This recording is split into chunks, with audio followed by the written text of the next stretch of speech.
This is an overview and mini review of the Polk Signature Elite ES30 center channel speaker.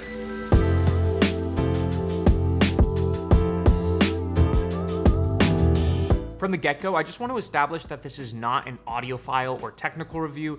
This is a user experience review, what it's like to actually listen to this. So for information on frequency response and crossover graphs and timbre matching and different speaker designs and all that sort of stuff, check out some of the resources I've linked down below in the description, below that like button. So if you've clicked on this video, I'm assuming you have some sort of familiarity with the components of a home audio setup. So if you do and you know about different speaker designs and active versus passive speakers, you might have already seen some of this on my channel already. Feel free to skip ahead using the chapters down below in the description. You'll go right to a review of this particular model. So when it comes to building home theater audio, lots of people opt for soundbars for their simplicity, which is totally understandable. But unless you're spending hundreds of dollars on some of the best soundbars out there, you're actually going to get way more bang for buck off of a more traditional speaker setup. Now, while you can start with a more typical powered 2.0 stereo setup, which is just two speakers side by side, most visual media is actually mixed for more than just two speakers. Specifically and notably, dialogue is often mixed for that center channel speaker. This means that while dialogue of course does play through a pair of speakers, you do miss out on a significant amount of clarity from your movies and shows that would often come through that center channel speaker. So every time you've had to rewind or turn on subtitles because you're like, wait, what did they say? It's probably because you don't have a center channel speaker and you're missing out on some dialogue clarity. Even more than that, many movies these days are mixed for a center channel speaker, meaning a majority of the audio is actually coming through that center channel, so it makes sense to invest in a really good center. So for setting up the speaker, you're going to need at least a 3-channel AV receiver in order to route all of the speakers through.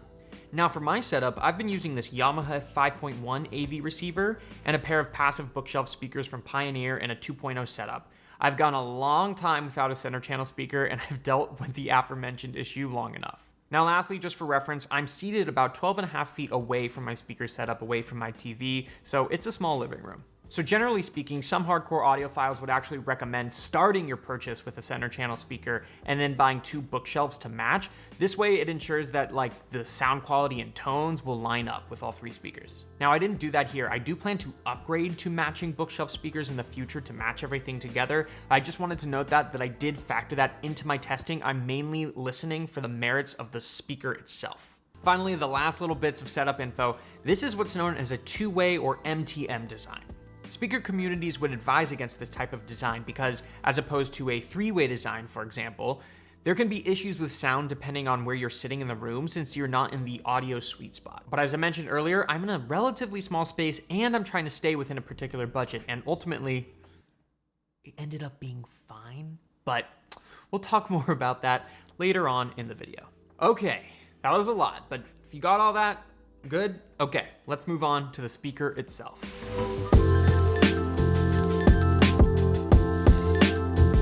You're seeing what I'm seeing, right? This speaker design is absolutely stellar. I know speakers are about sound, but the weighty black gold aesthetic here is just a feast for the eyes too. Both 5¼ inch woofers have this awesome gold look, as does the 1-inch tweeter in the middle. The accent lines and shapes, as well as the Polk text in the center, add up to something that feels durable and looks even better. Additionally, it comes with this slightly off-shaded speaker grill that's also magnetic, which I love, and honestly, I can never decide whether I want to run it with this thing on or off, but I want to be focused on the content that I'm watching, not on the speaker design, so it's a toss-up really. There are other colors too. There's a white version and a walnut version, but I think this black is still the best one. Also, it's worth noting how huge this thing is. It measures 10.6 inches deep, 7.5 inches high, and 20 inches in width, so you need to make sure your entertainment unit is actually going to be able to fit it, not to mention it's heavy at just under 20 pounds. I propped mine up on foam pads to angle the audio towards my ears since I couldn't get it at ear level, and it basically takes up the entire cabinet. The rear of the speaker has a unique power port design, which you'll never see once it's in the cabinet, but it looks cool. There is one thing I gotta knock a point off on the design, which is just the frustrating RCA binding port post things that are wedged in when you first get it. The caps that were in there that need to be removed for banana plugs were wedged in so tightly I almost damaged the port trying to pry them out. Also, the MDF veneer is just a bit sensitive to nicks. It's easily chippable if you're wedging it into a tight space like I was. That said, I cannot get enough of this design. I am really looking forward to picking up the matching bookshelves in the future just because I can't get enough. They look so cool. So I know sound's the most important, but again, design really does matter, especially if it's going to be just sitting in your space. It contributes a lot to your immersion levels, and it makes you actually want to sit down and engage with the entertainment or music that you're listening to.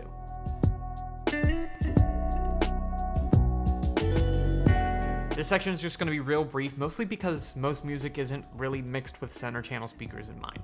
Music is primarily mixed for 2.0 stereo setups, so while some receivers will use digital tech to allow playback out of the center, I frankly just don't think it sounds that good.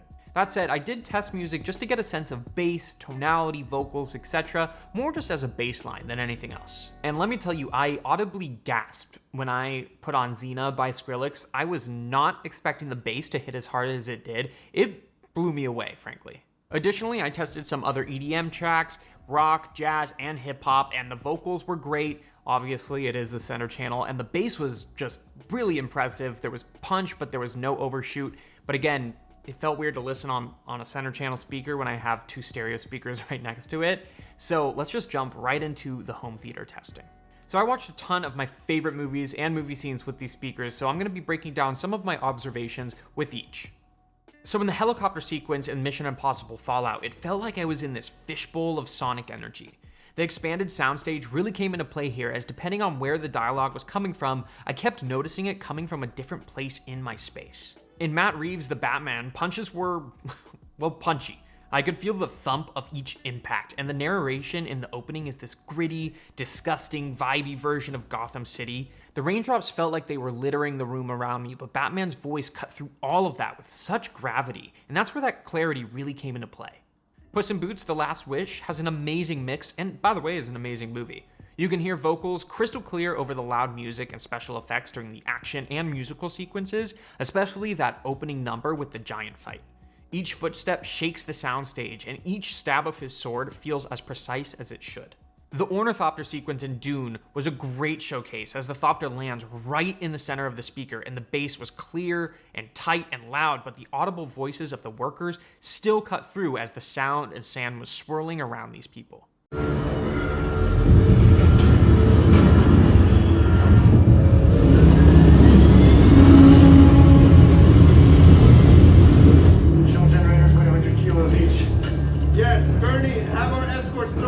Generators. Yes, sir. Paul, I want you at the back of the thopter. Guide them in. Delta Ajax Niner, put 7 men each in my ships now.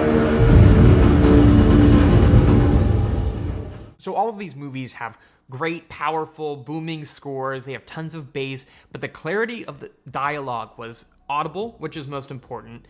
And the soundstage, I mean, it literally sounded like they were closer or further away from me. It was wild. Polk has absolutely delivered on every level with this center channel speaker, and I cannot say that about other speakers I've tried. So as mentioned in the setup block, this is a two-way or MTM speaker design, which in theory means that if you're not sitting directly on axis, which is directly in front of the speaker in the sweet spot, your audio experience will suffer. In my personal hands-on use, this did not matter, no matter where in the room I was sitting. My space is pretty small, and so that speaker sweet spot really wasn't too far off from the center, which, what I mean to say is, whether I was on the far right of my couch, far left, or the middle, or sitting in my space on axis, it was fine. I could still hear it very well no matter what. I didn't experience any lobing issues. It sounded right. It sounded correct, no matter where I was in the room. This runs contrary to what some people online would have you believe if you've done research on center channel speakers before, so I was really happy to say that it really just did not impact me. Now, there could be a number of reasons for this. As I said, these are fairly large speakers, and I was in a pretty small space, so if you had a smaller MTN speakers, I could see how this could be an issue, but again, it wasn't really a problem for me. If you have a bigger space and wider viewing angles and you want an even bigger soundstage at a wider frequency range, well, you still may want to opt for a three-way speaker design. I will leave links down below in the description to some great three-way speaker designs, but just know that they are inherently more expensive, which is why I decided to not review one for this video. So back to this speaker, I think Polk has constructed a super high quality, amazing looking, even better sounding speaker with great bass and vocal clarity that completely dominates the competition in this price category. So while this is created primarily for media viewing, if you're interested in some budget speakers for more of a music listening experience, check out the videos on the screen now. Otherwise, don't forget to hit the like button if you found the video helpful. It helps out this channel immensely. It helps you immensely. It helps everyone immensely. So you should just do it. And then also subscribe if you're keen to see more. Thank you so much for watching, and I'll catch you in the next one.